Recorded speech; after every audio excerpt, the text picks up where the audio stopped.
Thank you. Thank you for giving me the opportunity to give this review of what we know about the gene signature in colon cancer. So I divide the talk in 4 questions. I try to answer to this question. Do we need to develop decision-making tools in the area of clinical management of colon cancer patients? Do gene signature change the medical decision-making? And can genetic signature have a medico-economic impact? And finally, does the use of gene signature improve survival outcome of colon cancer patients? So for the first question, the answer is probably evident for everybody in the room, yes.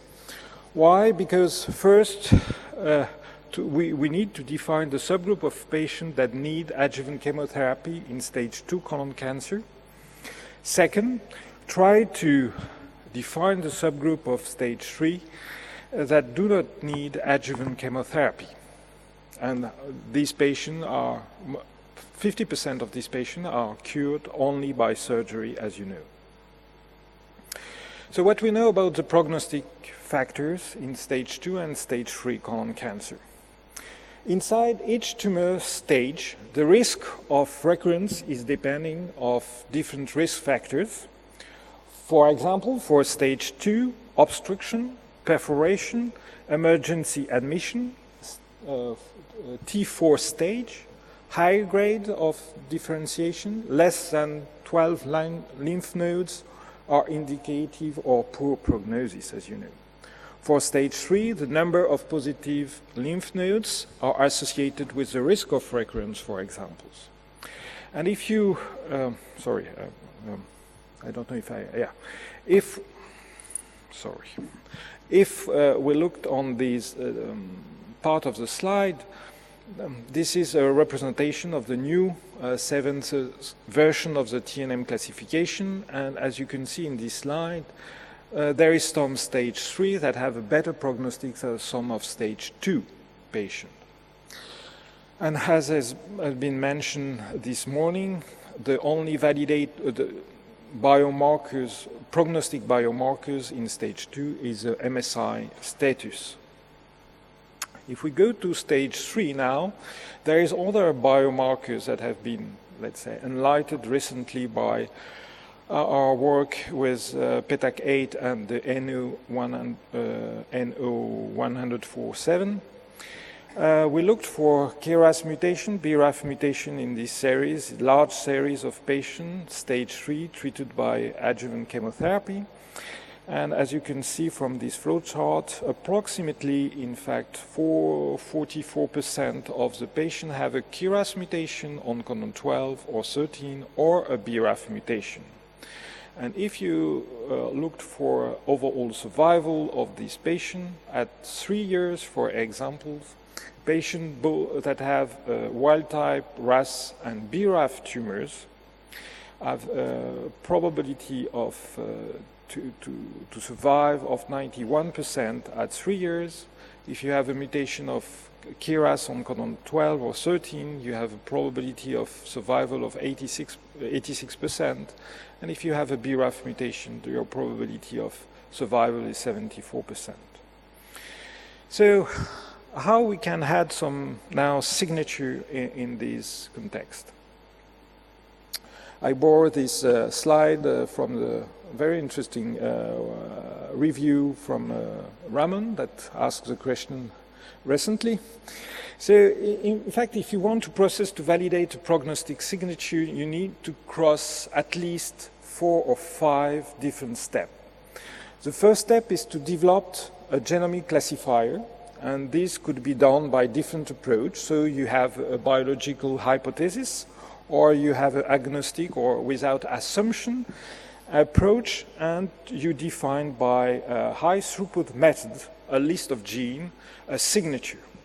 The second step is to have an internal validation of this signature by dividing your set of tumors in 2, one to a discovery and one a cross-validation group, in the order to define an optimization of the gene list to have something that is useful in terms of developing a signature that could be used in clinical setting. Then the third step is to translate this signature from the high throughput technology to other different platforms to be, once again, be used in clinical setting. And then you have to demonstrate that your signature have a clinical validation by using external independent data set with specified scoring method, for example.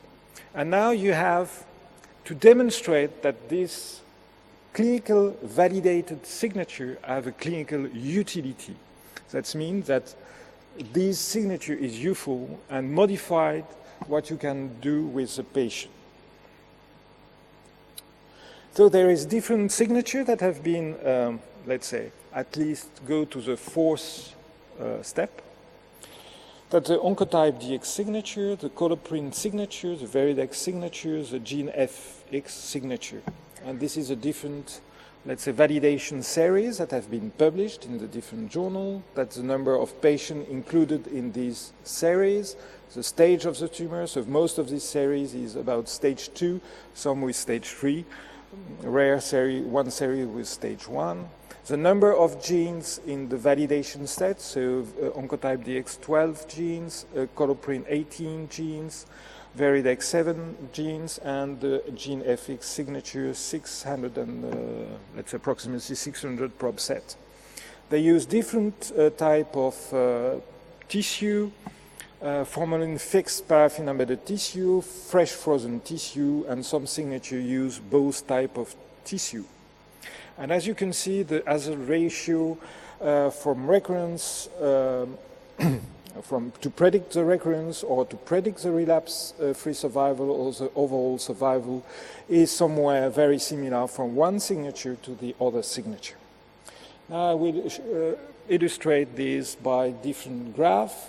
This is the example from the 12 gene signature from Oncotype DX. In fact, this signature, you have a formula with this, the 7 genes, and you calculate a score from this formula.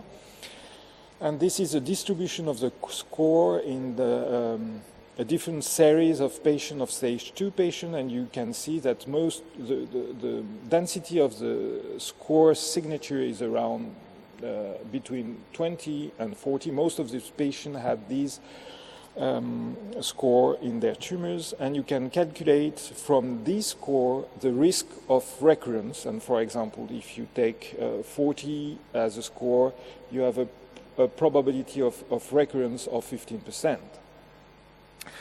This is an estimated risk of recurrence at 3 years from one series. This is a risk of recurrence at 5 years, for example, and it's very similar from one series to another series. And this is a hazard ratio per interquartile range. It's about 1.8, 1.4, so, and 1.4 in the other series. You can also appreciate the impact of the chemotherapy that you can use for this patient, 5-FU or 5-FU oxaliplatin. And as you can see, the relative benefit of oxaliplatin was similar across the range of recurrence score, as you can see in these different curves. That is for stage 2 in blue, stage 3A, B in yellow, and in gray for stage 3C. And accordingly, also, you can calculate the absolute benefit of oxaliplatin that increase with higher score, and especially for stage 2 and stage 3A and B in these examples, because as you can see in larger scores, the difference between the thin curves and the bold curves is more important with a higher score than with a lower score.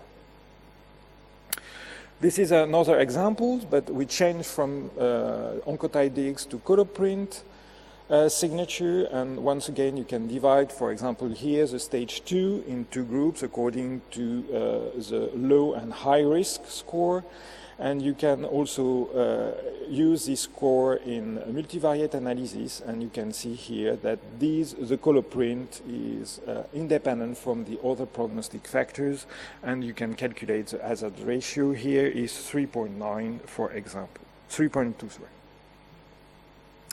In these examples, also with a color print signature, you can compare what you can obtain from a clinical risk factor, and in this example is a NCCN clinical factors. You can divide, but with in this stage, 2 MSS tumors.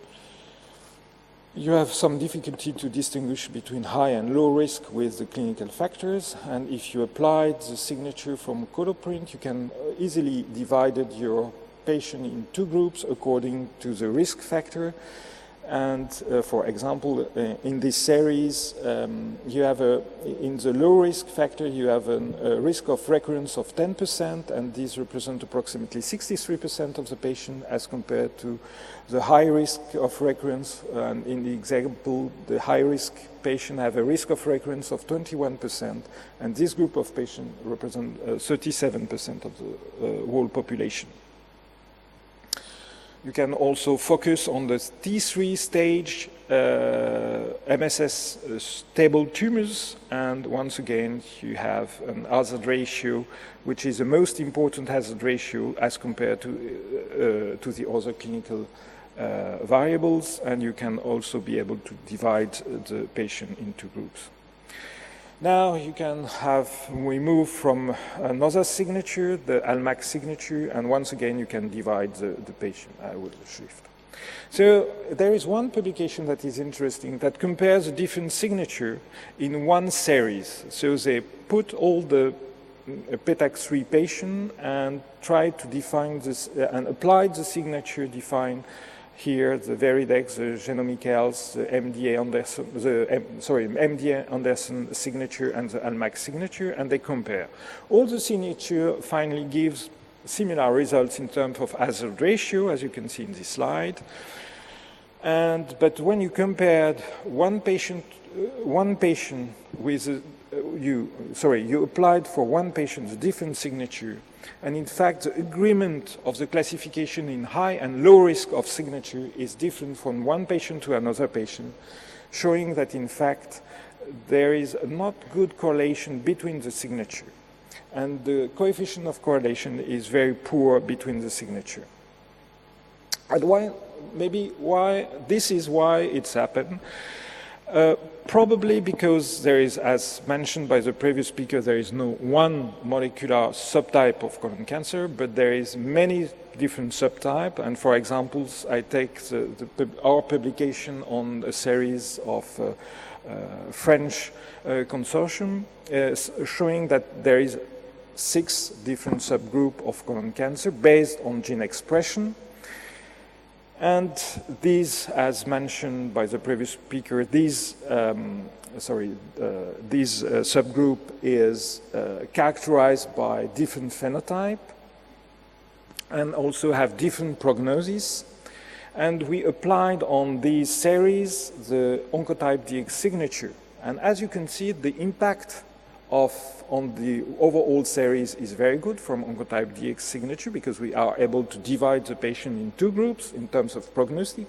But if we subdivide this population in the different molecular subtypes, the impact of the Oncotype DX signature is different. Work very well, for example, in our group 3, very well in our group 6, but not very well in the group 2 or 1, for examples. So the question is, why developing a one-size-fits-all signature rather a signature based on the subclassification of colon cancer? And this is a question.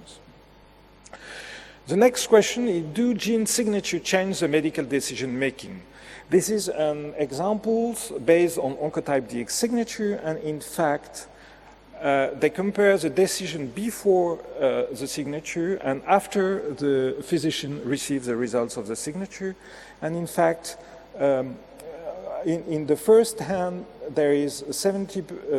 We move, in fact, from 70% to, 48% of the patient without any chemotherapy for this stage 2, to 70% of the patient without chemotherapy after receive the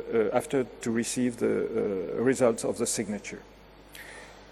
Can the signature have a medico-economic impact? The question of this the answer to this question is probably yes. And from the previous study, recommendation in favor of adjuvant chemotherapy decreased to 22% in stage 2, proficient mismatch repair colon cancer.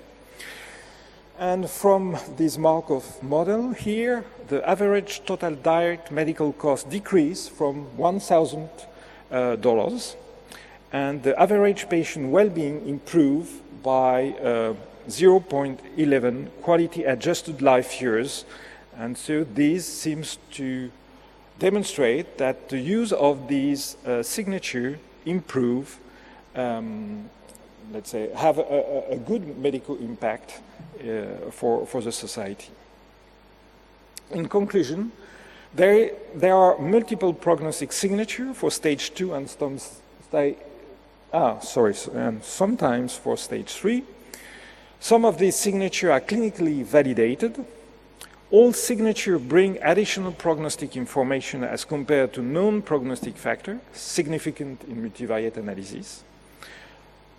None of this signature is able to predict the benefit of adjuvant chemotherapy.